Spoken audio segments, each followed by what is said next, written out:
The morning sun cast long shadows across the manicured gardens of Windsor Castle as Sergeant Michael Thompson adjusted his ceremonial uniform one final time.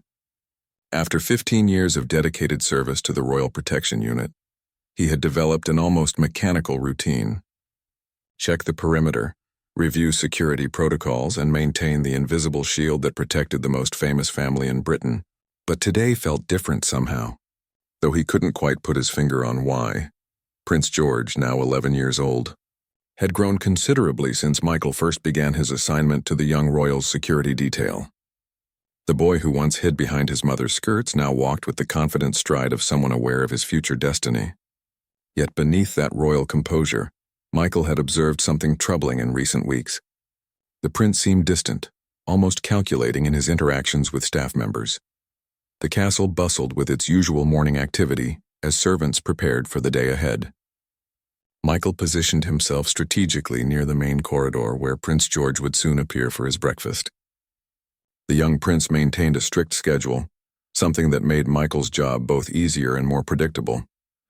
Education came first, followed by various royal duties and public appearances that were gradually being introduced to prepare him for his future role. As expected, Prince George emerged from his private quarters at exactly 8 o'clock. His posture was perfect, his school uniform immaculate, and his expression carefully neutral. Michael fell into step behind him, maintaining the appropriate distance while staying alert to any potential threats. The prince acknowledged him with a brief nod, a gesture that had become routine over the years. "Good morning, Your Royal Highness," Michael said, his voice carrying the respectful tone that protocol demanded. "Good morning, Sergeant Thompson," the prince replied without turning around. His voice carried a strange undertone that Michael couldn't quite identify. It wasn't rudeness exactly, but there was something cold about it that hadn't been there before. They walked through the ornate hallways in silence, passing portraits of previous monarchs and elaborate tapestries that told the story of British history. Michael had walked these same corridors thousands of times, but today they felt somehow more oppressive. The weight of tradition seemed heavier, the silence more pronounced. In the breakfast room, Prince George took his usual seat at the smaller table designated for his meals. The main dining room was reserved for formal occasions, but this intimate space allowed for a more relaxed atmosphere during family meals. Today, however, the prince was dining alone as his parents had departed early for official engagements in Scotland. Michael watched from his position near the doorway as kitchen staff served the prince's breakfast. Fresh fruit, whole grain toast, and a glass of orange juice were arranged perfectly on fine china. The young royal ate methodically, occasionally glancing toward Michael with an expression that seemed almost predatory. It was an odd observation to make about a child, but Michael trusted his instincts after years of security work. The prince finished his meal and rose from the table with the practiced grace expected of his station. But instead of heading directly to his morning lessons as usual, he paused and turned toward Michael with an unexpected smile.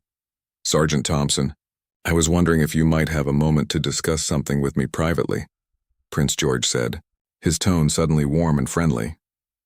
Michael felt his professional alarm bells begin to ring softly. In all his years of service, the prince had never requested a private conversation. Their interactions had always been formal and brief, exactly as protocol dictated. Still, he could hardly refuse a direct request from a member of the royal family. "Of course, Your Royal Highness. What can I do for you?" The prince gestured toward a small sitting room adjacent to the breakfast area. It was a cozy space furnished with comfortable chairs and lined with books, often used for informal conversations between family members. Michael followed the prince inside, noting how the boy carefully closed the door behind them. "Please, have a seat," Prince George said, indicating one of the leather armchairs near the window. Michael remained standing, as protocol required when in the presence of royalty, but the prince waved his hand dismissively. "Oh, forget about all that formal nonsense for a moment. This is just between us." Reluctantly, Michael took the offered seat, though his posture remained alert and professional. Something about this entire situation felt wrong, but he couldn't identify any specific threat. The prince was just a child after all, even if he was destined to one day rule the nation. Prince George settled into the chair across from him, crossing his legs in a surprisingly adult manner. For a moment he simply studied Michael's face with those sharp blue eyes that so clearly marked him as a Windsor. The silence stretched uncomfortably between them. "You've been watching me for a long time, haven't you, Sergeant Thompson?" the prince finally asked. "It's my job to ensure your safety, Your Royal Highness," Michael replied carefully. "Yes, but you watch me differently than the others do. You see things." The prince's voice carried an odd note of approval. "I've noticed how observant you are, how you pick up on details that others miss." Michael felt increasingly uncomfortable but maintained his professional demeanor. "I take my responsibilities very seriously, sir." "I'm sure you do." Prince George leaned forward slightly, his expression becoming more intense. "But I wonder what you think about everything you see. Do you ever question the things that happen around here?" The question hung in the air like a challenge. Michael had indeed noticed things over the years, small inconsistencies and odd behaviors that didn't quite fit the official narrative of royal life. But questioning such things was not part of his job description. His role was to protect, not to judge or investigate. "I'm not sure I understand what you're asking, Your Royal Highness." The prince smiled again, but this time it didn't reach his eyes. "Oh, I think you understand perfectly well.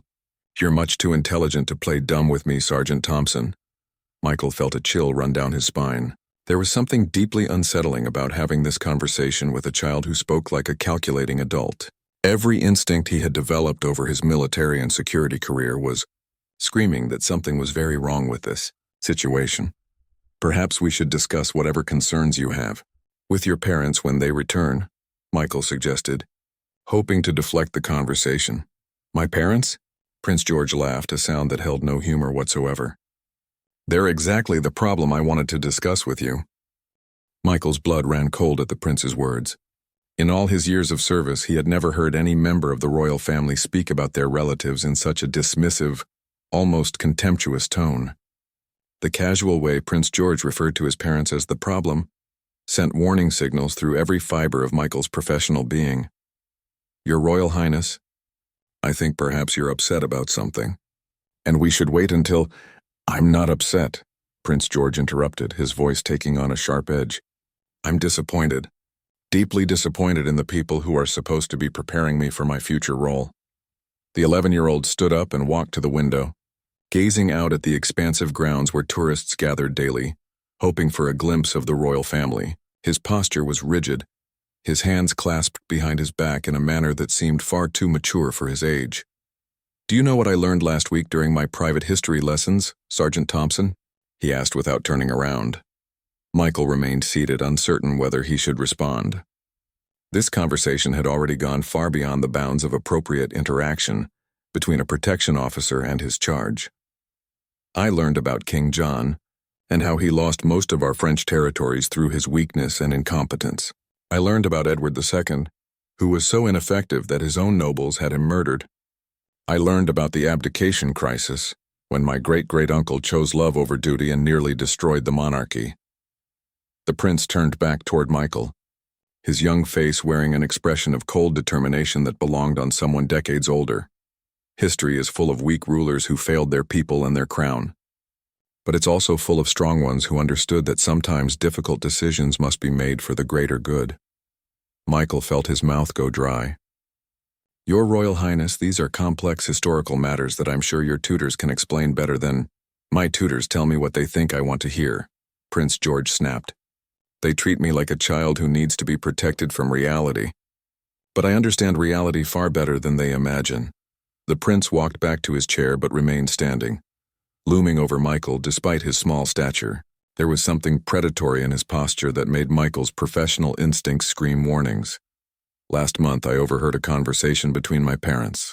They were discussing my future, my education, and the gradual transfer of responsibilities as I come of age. Do you know what disturbed me most about their conversation?" Michael shook his head, not trusting his voice.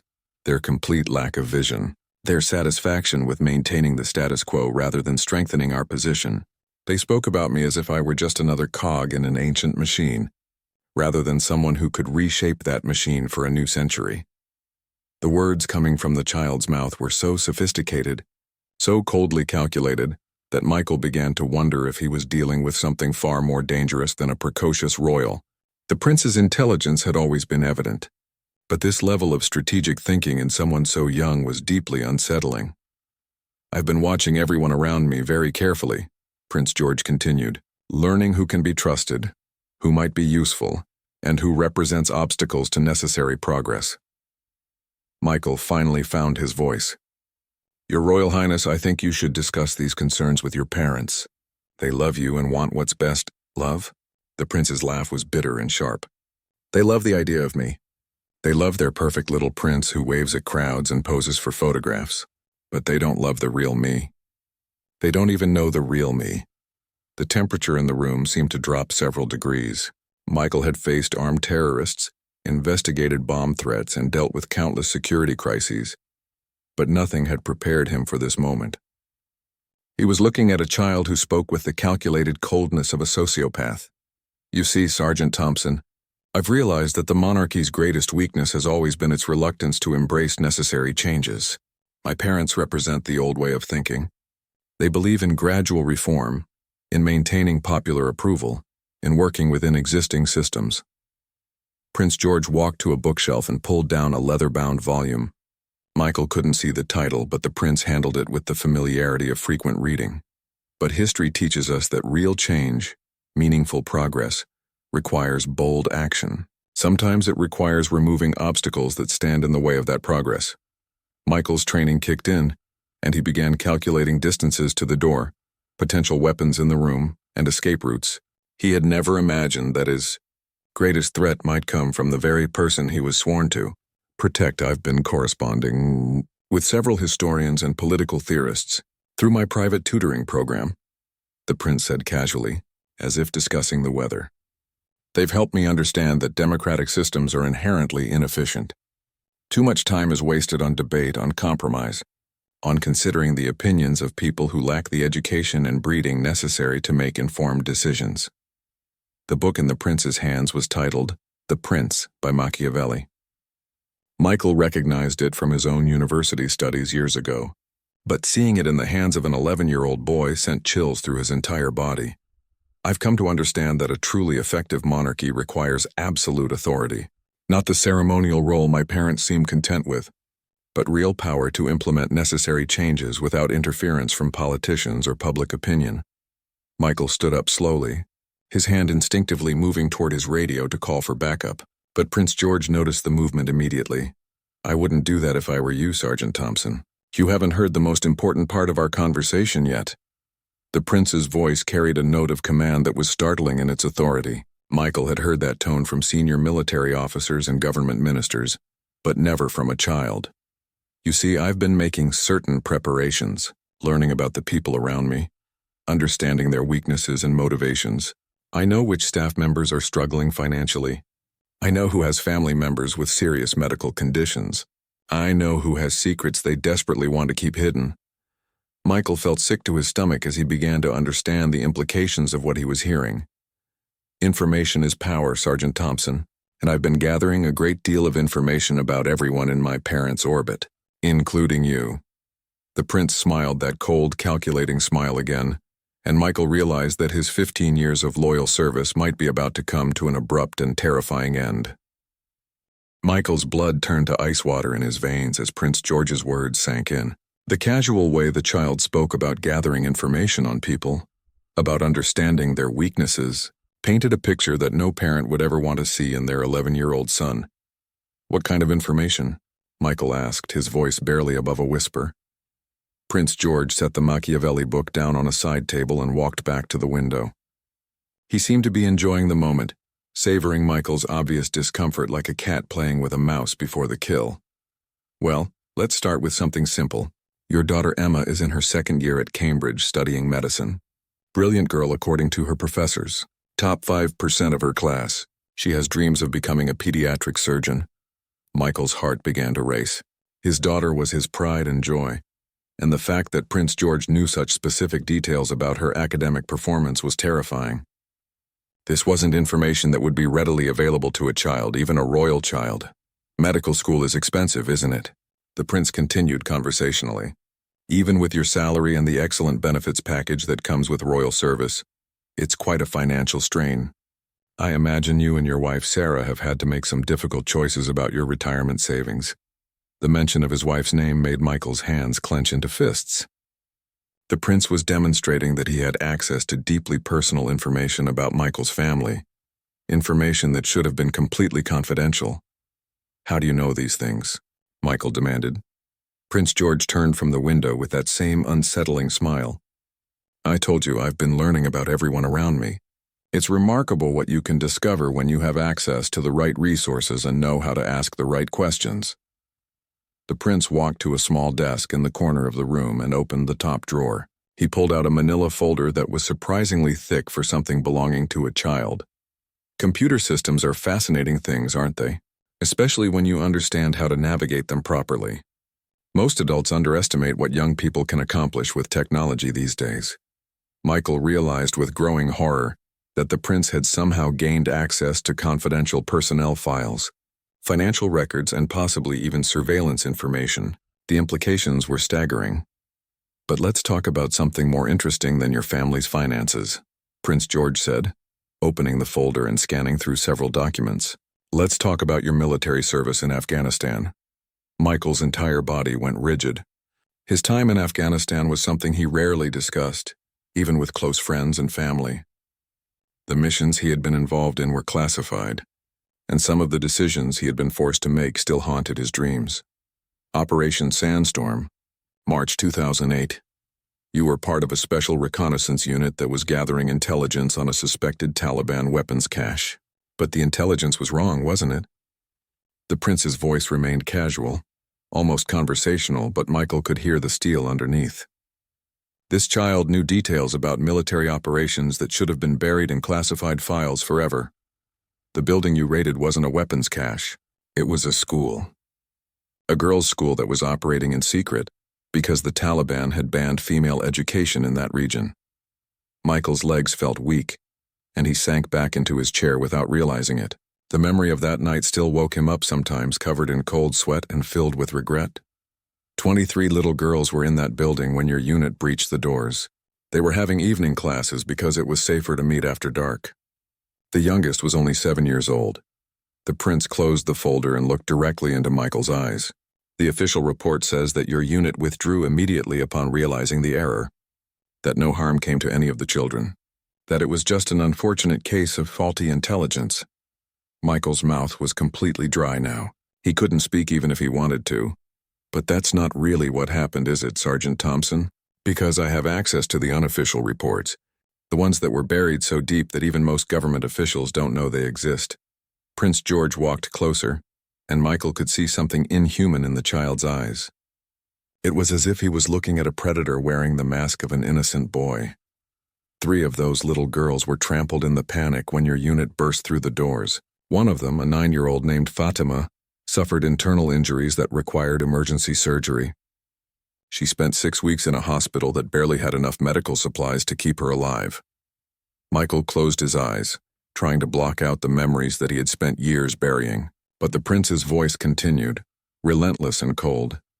"The official investigation concluded that the injuries were unavoidable consequences of a confused situation. But you know better, don't you? You know that your unit could have withdrawn more carefully. You know that proper procedures weren't followed." Michael opened his eyes and saw that Prince George was now standing directly in front of him, close enough that Michael could have reached out and grabbed the child. But somehow the prince held all the power in this room. "The guilt has been eating at you for years, hasn't it? You joined the Royal Protection Service partly because you wanted to dedicate your life to protecting people, instead of potentially harming them. You thought that guarding my family would be a form of redemption." The accuracy of the prince's psychological assessment was devastating. Michael had never spoken to anyone about his real motivations for seeking this assignment, not even his wife. "But here's the thing, Sergeant Thompson. I don't judge you for what happened in Afghanistan. War is complicated, and soldiers are forced to make difficult decisions in impossible situations. What interests me is how desperately you want to keep this information secret." Prince George walked back to the desk and pulled out another document. This one looked like a legal brief of some kind. "Your daughter Emma has been accepted for a summer internship at Great Ormond Street Hospital. It's an incredibly competitive position that could launch her entire career. The selection committee was particularly impressed by her family, background, and her father's distinguished service record." Michael's heart sank as he began to understand where this was heading. It would be such a Shame if certain information about your military service came to light. I imagine the hospital administration would have serious concerns about associating with someone whose actions resulted in innocent children being hospitalized. The prince set the document down and looked at Michael with those cold, calculating eyes. Of course, there's also the matter of your security clearance, your position here at the palace, and your wife's teaching job at the local primary school. Amazing how quickly a reputation can be destroyed when the wrong information reaches the wrong people. Michael finally found his voice. "What do you want?" Prince George smiled that terrible smile again. Finally, we get to the important part of our conversation. The silence in the small sitting room stretched like a taut wire between them. Michael could hear his own heartbeat thundering in his ears as he waited for Prince George to reveal whatever twisted plan he had in mind. The child's ability to uncover and weaponize personal information demonstrated a level of strategic thinking that was terrifying in someone so young. "What I want, Sergeant Thompson, is quite simple," Prince George said, settling back into his chair with the casual confidence of someone who held all the cards. "I want you to help me accelerate certain necessary changes within this family." Michael's throat felt raw, but he forced himself to speak. "What kind of changes?" The prince reached into another drawer and pulled out what appeared to be architectural drawings of Windsor Castle. Michael recognized the layout immediately. He had studied these same blueprints during his initial security training years ago. "My parents have become comfortable with their ceremonial role. They enjoy the pageantry, the public appearances, the ribbon cuttings and charity galas, but they've lost sight of what real leadership requires." Prince George spread the blueprints across the coffee table between them. Michael could see that someone had made detailed annotations in red ink, marking specific locations throughout the castle. "The monarchy needs to evolve, Sergeant Thompson. Democracy has proven itself to be inefficient and chaotic. Look at the political situation in this country. Endless debates, failed policies, politicians more concerned with their careers than with effective governance." The prince's finger traced along the blueprints, highlighting certain rooms and corridors. Michael realized with growing alarm that the marked locations included his parents' private quarters, their offices, and several meeting rooms where important government officials regularly consulted with the royal family. "I've been studying successful transitions of power throughout history. Sometimes change happens gradually through natural succession, but sometimes circumstances require more dramatic action." Michael's mouth went completely dry.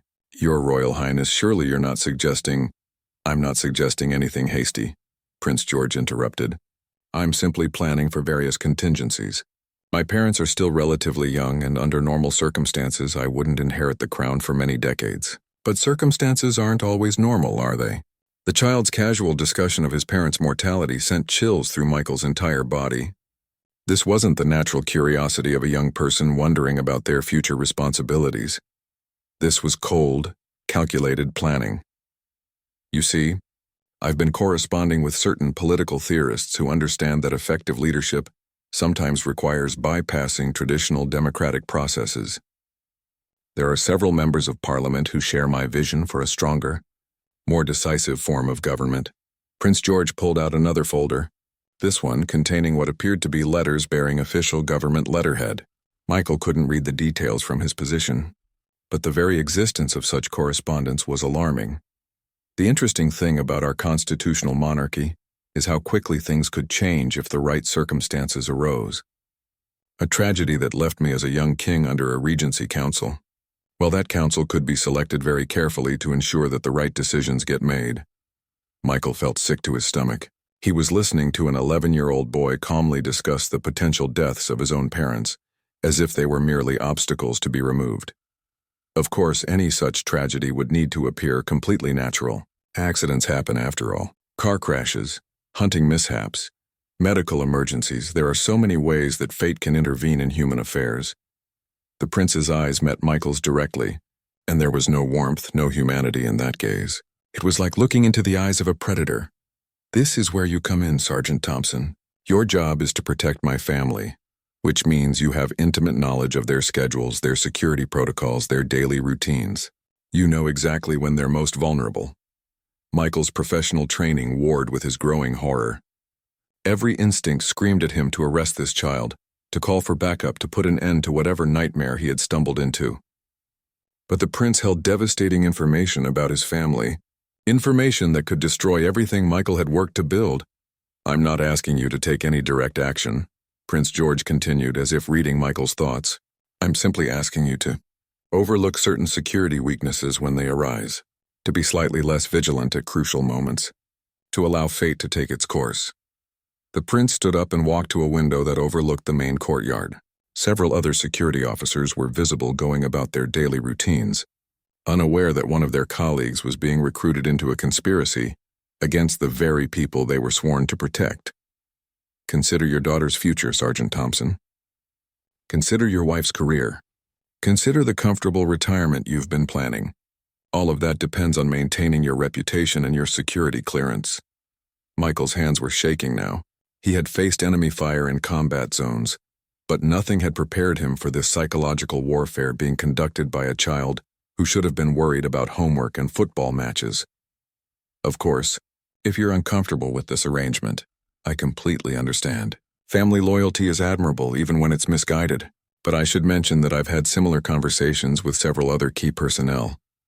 The implication hit Michael like a physical blow. The prince wasn't just recruiting him. He was building an entire network of compromised individuals who could be manipulated into facilitating his plans. Chef Morrison, for instance, has a gambling problem that he's managed to keep hidden from his supervisors. Quite substantial debts, actually. And Nurse Henderson has been skimming medications from the medical supplies. Nothing dangerous. Just enough to help her elderly mother who can't afford her prescriptions. Prince George turned back toward Michael with that same cold smile. Amazing how many people have secrets they're desperate to protect. Amazing how those secrets can be used to motivate them toward necessary actions. Michael realized that he was trapped in a web that had been years in the making. This wasn't the impulsive fantasy of a disturbed child. It was a carefully orchestrated plan that had been developing, while everyone around the prince saw only a bright, precocious boy. "I need time to think about this," Michael said weakly. "Of course," Prince George replied graciously.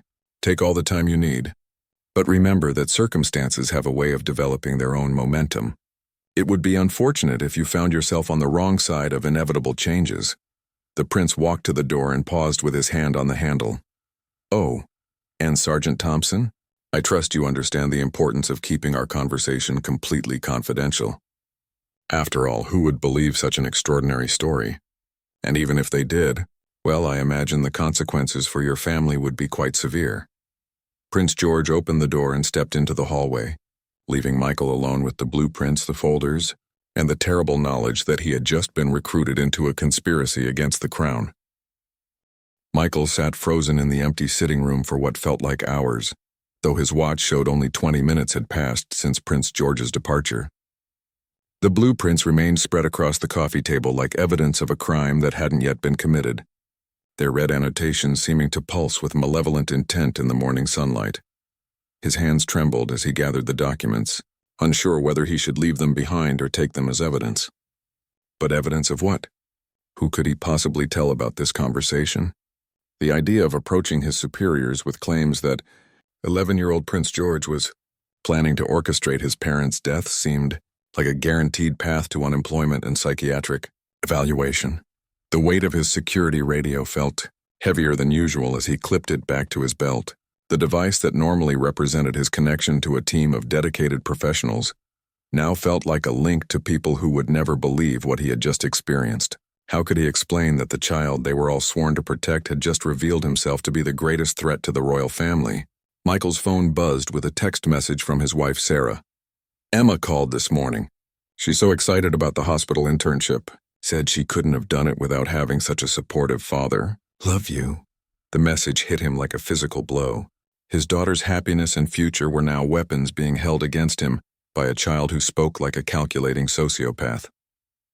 The internship that Emma saw as recognition of her hard work was actually part of a web of leverage that Prince George had carefully constructed. As Michael walked through the ornate corridors of Windsor Castle, every familiar sight took on a sinister new meaning.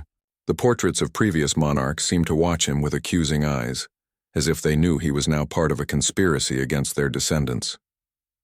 The elaborate security measures that he helped coordinate daily now appeared as obstacles that would need to be overcome, rather than protections to be maintained. Other staff members nodded respectfully as he passed, unaware that their colleague was carrying the burden of terrible knowledge. Mrs. Patterson from housekeeping smiled and asked about his daughter's studies. James from maintenance mentioned that his wife had seen Michael's daughter's photo in the local newspaper after she won a medical research award. Each friendly interaction felt like another knife twist, reminding him of how his family's achievements were now being used against him. In the security office, Michael's colleagues were reviewing the day's schedule and coordinating protection details for various royal engagements. The Prince and Princess of Wales would be returning from Scotland that evening, and preparations were underway to ensure their safe arrival. The routine discussions about transport routes and security protocols now carried a different weight, knowing that someone was actively looking for vulnerabilities to exploit. "You look terrible, Mike," said Sergeant Collins, his longtime partner and closest friend in the unit. "Everything all right?" Michael forced a smile and lied smoothly. "Just didn't sleep well last night. Emma's been calling about her internship and Sarah's been fussing over the details." The ease with which the deception came felt like another step down a dark path he didn't want to travel. But what choice did he have? The alternative was to risk everything his family had worked for based on accusations that would sound insane coming from anyone, except the person who had lived through that terrifying conversation. Throughout the day, Michael found himself studying his colleagues with new eyes. Were any of them also trapped in Prince George's web of blackmail and manipulation? Chef Morrison looked tired and distracted during the morning briefing about dietary requirements for the royal family's return. Nurse Henderson seemed nervous when discussing the medical supplies inventory. Were these normal workplace stresses or signs that they too were struggling with impossible moral compromises? The afternoon brought a security briefing about the evening's arrival ceremony. The Prince and Princess of Wales would be returning to a small welcome gathering in the main courtyard, followed by a private family dinner in the smaller dining room. Michael's job was to coordinate perimeter security and ensure safe passage from the helicopter landing pad to the main building. As he reviewed the security protocols, Michael couldn't help but notice potential vulnerabilities that he had never considered before. The timing of the helicopter arrival, the route from the landing pad, the moment when the royal couple would be most exposed to potential threats. All of these details took on new significance when viewed through the lens of Prince George's horrifying plans. The prince himself appeared in the briefing room just as the meeting was concluding. He looked like any normal 11-year-old boy, wearing casual clothes and carrying a book about British history. His demeanor was polite and respectful as he asked about his parents' expected arrival time. "I'm so excited to see them," he said, with what appeared to be genuine enthusiasm. "I have so much to tell them about my studies this week." Michael watched the performance with growing revulsion. The prince's ability to switch between his public persona and his private calculating nature was masterful and terrifying. None of the other security personnel saw anything unusual in the child's behavior or questions, but Michael caught the brief moment when Prince George's eyes met his across the room. There was no warmth in that glance, just a cold reminder of their earlier conversation and the leverage the prince held over Michael's family. The message was clear: remember our arrangement. As evening approached and the helicopter's arrival grew imminent, Michael took his position on the castle's perimeter. The setting sun cast long shadows across the grounds, creating areas of darkness that seemed more threatening than usual. Every shadow could hide a threat. Every routine movement could mask malicious intent. The distant sound of rotor blades announced the arrival of the Prince and Princess of Wales. Michael watched through binoculars as the royal helicopter approached the designated landing zone, its familiar blue and red livery gleaming in the fading light. Inside that aircraft were two people who had no idea that their own son was planning their destruction. Michael's radio crackled with routine communications as the helicopter touched down. Security teams confirmed their positions. Medical personnel stood ready for any emergency, and protocol officers prepared to coordinate the welcome ceremony. Everything was proceeding exactly as planned, exactly as it had dozens of times before. But this time was different. This time, Michael was acutely aware that someone was watching for weaknesses, studying patterns, looking for the perfect moment to transform routine security procedures into opportunities for tragedy. Prince George appeared on the main steps of the castle, flanked by senior household staff. He looked every inch the devoted son, eagerly awaiting his parents' return from an official engagement. His posture was perfect, his expression appropriately excited, his behavior exactly what protocol demanded. Michael felt sick as he watched the performance, knowing what lay beneath the surface of that angelic exterior. The prince waved enthusiastically as his parents emerged from the helicopter, and they waved back with obvious joy at seeing their eldest son. The family reunion that followed looked picture-perfect from Michael's position. Warm embraces, animated conversation, and the easy affection of a close-knit family reuniting after a brief separation. To any observer, it would have appeared to be a touching moment between loving parents and their devoted child. But Michael knew better. He was watching a predator greeting his intended victims, a child who viewed his parents not as loving family members, but as obstacles to be removed when the time was right. As the royal family walked toward the castle entrance, Prince George glanced back toward Michael's position.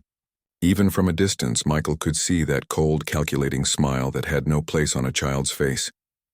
The message was unmistakable. The game had begun. The 3 days following the royal family's reunion passed in a haze of mounting anxiety for Michael. Every routine security check felt like a betrayal. Every protocol review seemed to expose vulnerabilities that could be exploited, and every interaction with Prince George carried the weight of unspoken threats. The child continued to behave normally in public, but Michael caught those cold glances that reminded him of their secret arrangement. On Thursday morning, Michael's carefully maintained composure finally cracked. During his routine security sweep of the family's private quarters, he discovered something that made his blood run cold. Hidden behind a loose baseboard in Prince George's study was a small digital device that he didn't recognize from any approved security equipment. The device was sophisticated, clearly expensive, and definitely not something an 11-year-old should possess. Michael's military training kicked in as he examined it carefully without disturbing its position. It appeared to be some sort of listening device, capable of recording conversations and transmitting them to a remote location. The implications hit him like a sledgehammer. Prince George hadn't just been gathering information through computer hacking and casual observation. He had been systematically bugging private conversations within the royal household. The child had been conducting surveillance, operations that would have impressed professional intelligence agencies. Michael's hands shook as he carefully repositioned the baseboard and backed away from the hidden device. How many conversations had been recorded?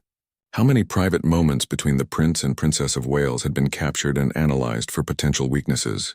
The violation of family privacy was staggering, made worse by the fact that it was being conducted by their own son. But the discovery also presented Michael with his first real opportunity since that horrifying conversation in the sitting room. This was concrete evidence of Prince George's activities, something he could potentially use to expose the child's true nature to the proper authorities. The problem was figuring out how to do it without destroying his own family in the process. That afternoon, Michael made a decision that went against every protocol he had sworn to uphold.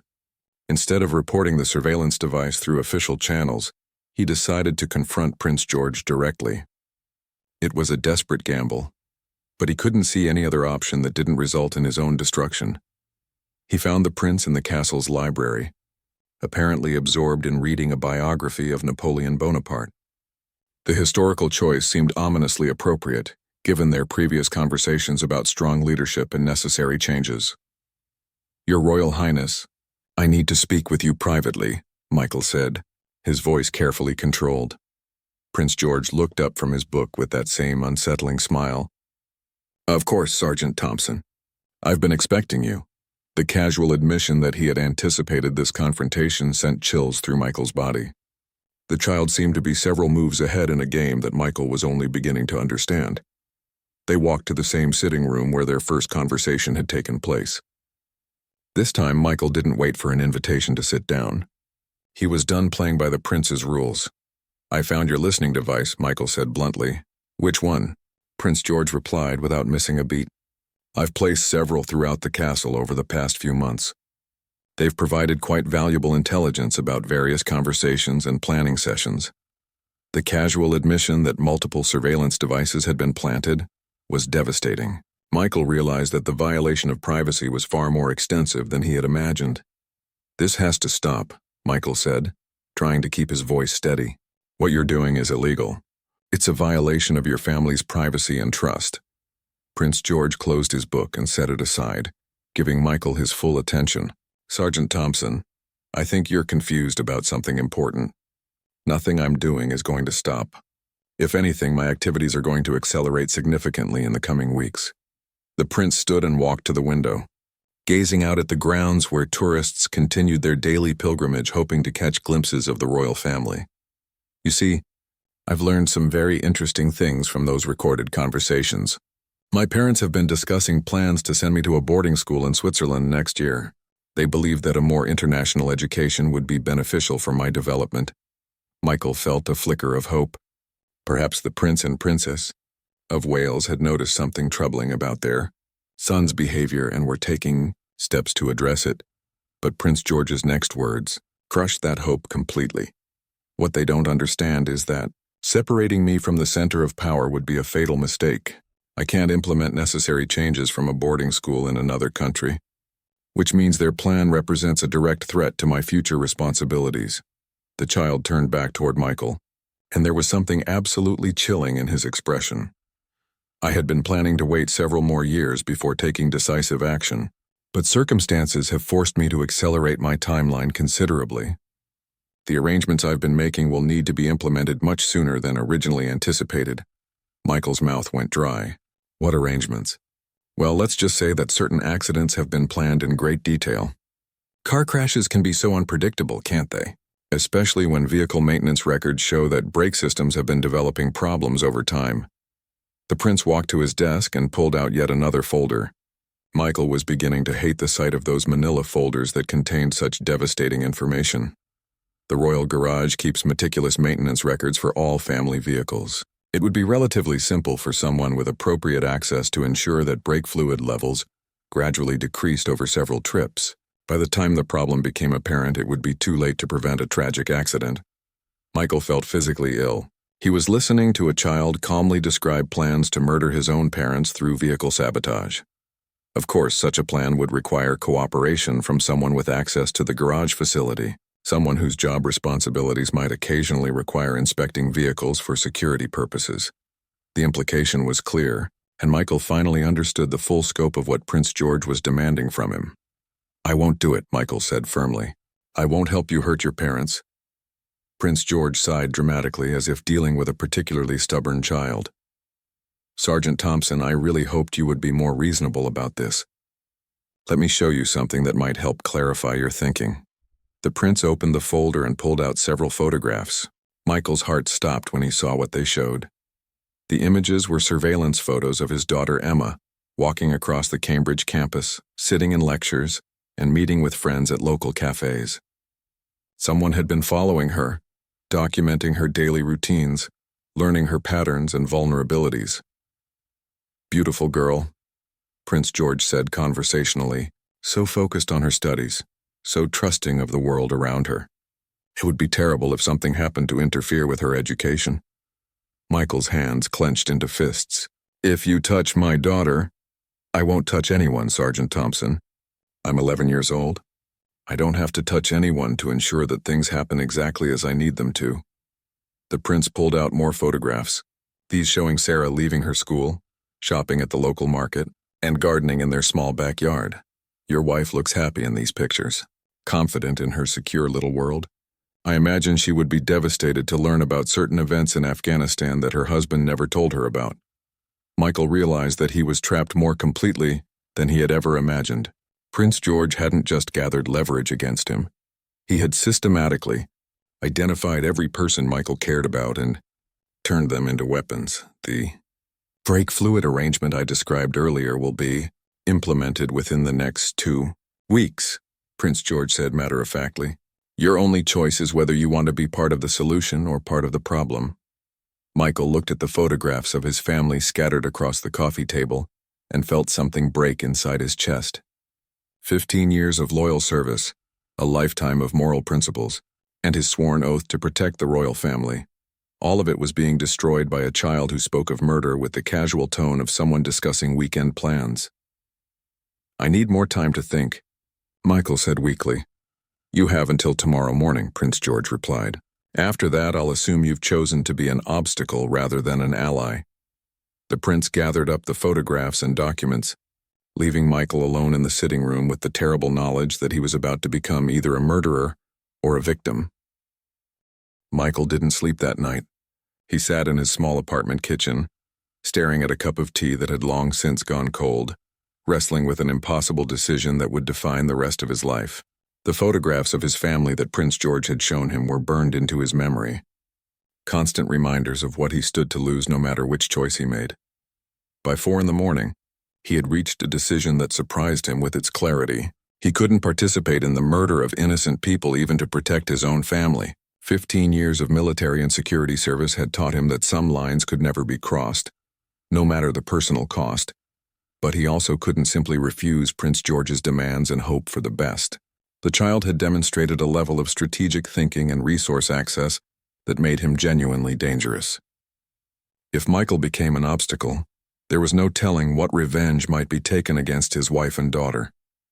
There was only one option left, though it would almost certainly destroy his career and possibly his life. He had to warn the Prince and Princess of Wales about their son, regardless of whether anyone would believe him. At 6 a.m, Michael called in sick to work for the first time in his career. He spent the day carefully documenting everything he could remember from his conversations with Prince George, creating a written record that he hoped might lend credibility to his incredible story. He also used his security access to quietly photograph some of the evidence he had discovered, including the surveillance device hidden in the prince's study. The hardest part was the phone call to his wife. Sarah could hear the stress in his voice immediately, and her concern made the conversation even more difficult. "Michael, what's wrong? You sound terrible." "Sarah, I need you to listen very carefully. I want you to take Emma and visit your sister in Scotland. Leave tonight if possible." "What?" "Michael, that's ridiculous. Emma has classes, I have work, and you're not making any sense. Please, just trust me. Something has happened at work, something serious. I can't explain over the phone, but I need to know you and Emma are somewhere safe while I sort it out." The fear in his voice must have been evident because Sarah's tone changed immediately. "Michael, you're scaring me. Are you in some kind of danger?" "We all might be. Please, just pack some things and go to Scotland. I'll explain everything as soon as I can." After much persuasion and several more phone calls, Sarah finally agreed to take Emma to visit her sister. Though she made it clear that she expected a full explanation as soon as possible, Michael felt a small measure of relief knowing his family would be out of immediate reach while he took the desperate step of exposing Prince George. That evening, Michael requested an emergency meeting with Commander Harrison, the head of the Royal Protection Service. Harrison was a veteran security professional who had served the royal family for over 20 years. If anyone might believe Michael's story, it would be someone with extensive experience in the darker realities of protecting high-profile individuals. The meeting took place in Harrison's private office after the regular staff had gone home. Michael had rehearsed his presentation dozens of times, but facing the commander across his desk, the words seemed inadequate to convey the horror of what he had discovered. "Sir, I need to report a serious security threat to the Prince and Princess of Wales," Michael began. Harrison leaned back in his chair, his expression professional but concerned. "What kind of threat, Thompson?" "It's coming from within the family, sir. From Prince George himself." The commander's expression didn't change, but Michael could see the skepticism in his eyes. "I'm going to need you to be very specific about what you're alleging." Michael took a deep breath and launched into his account of the conversations with Prince George, the surveillance devices, the blackmail material, and the specific threats against the prince's parents. He presented his documentation and photographs as methodically as possible, trying to sound professional rather than desperate. Harrison listened without interruption, occasionally making notes but giving no indication of whether he believed what he was hearing. When Michael finished his presentation, the silence in the office stretched uncomfortably. "Thompson," Harrison finally said, "do you understand what you're asking me to believe? You're claiming that an 11-year-old boy has orchestrated a sophisticated intelligence operation, gathered blackmail material on multiple staff members, and is planning to murder his parents. Yes, sir. I know how it sounds, but it sounds like you're having some kind of breakdown, Harrison interrupted. The stress of this job can affect people in unexpected ways, Thompson. I think you need to take some time off and speak with our counseling services. Michael felt panic rising in his chest. Sir, please look at the evidence. The surveillance device I found, the documents he showed me, the specific knowledge he has about classified information. What I see, Harrison said firmly, is a valued employee who seems to have developed an unhealthy obsession with a child in his care. The photographs you've shown me could have been taken by anyone. The documents could have been created on any computer, and the idea that Prince George has access to classified military files is simply absurd. Michael realized that his fears were being confirmed. The story was too incredible, and he had no proof that would convince anyone who hadn't experienced Prince George's true nature firsthand. Sir, I'm begging you to at least increase security around the prince and princess. Check their vehicles more carefully. Monitor Prince George's activities more closely. You don't have to believe my specific claims, but please take some precautionary measures. Harrison stood up, signaling that the meeting was over. Thompson, you're suspended from duty effective immediately. I want you to undergo a psychological evaluation before you're allowed back on the premises. If you attempt to contact any member of the royal family or interfere with security operations, you'll be arrested. Michael felt his world collapsing around him. Commander, please, that's final, Thompson. Security will escort you out. As Michael was led from the building by two officers who had been his colleagues just hours earlier, he caught a glimpse of Prince George watching from an upper window. Even from a distance, he could see that cold, calculating smile that had haunted his dreams. The child raised one small hand in what appeared to be a farewell wave, but Michael understood it as something far more sinister. Prince George had anticipated this move, probably had been counting on it. By discrediting Michael and having him removed from his position, the prince had eliminated his most knowledgeable potential obstacle. Michael sat in his car outside the castle gates, watching the place he had served faithfully for 15 years disappear behind him. His career was over, his reputation was destroyed, and the people he had sworn to protect were now more vulnerable than ever. But as he drove home to his empty apartment, Michael made one final decision. Even if no one believed him, even if it cost him everything, he would find a way to stop Prince George. The alternative, allowing a child sociopath to murder his way to the throne, was unthinkable. He picked up his phone and dialed the number for a journalist he had met years ago, someone who specialized in investigating stories that others were afraid to touch. Hello, this is Michael Thompson. I used to work for the Royal Protection Service, and I have a story that you need to hear. The game wasn't over yet. Prince George might have won this round, but Michael wasn't finished fighting. Not when innocent lives hung in the balance, and not when a monster was hiding behind the face of a child who should have been worried about nothing more serious than homework and football matches. The real battle was just beginning.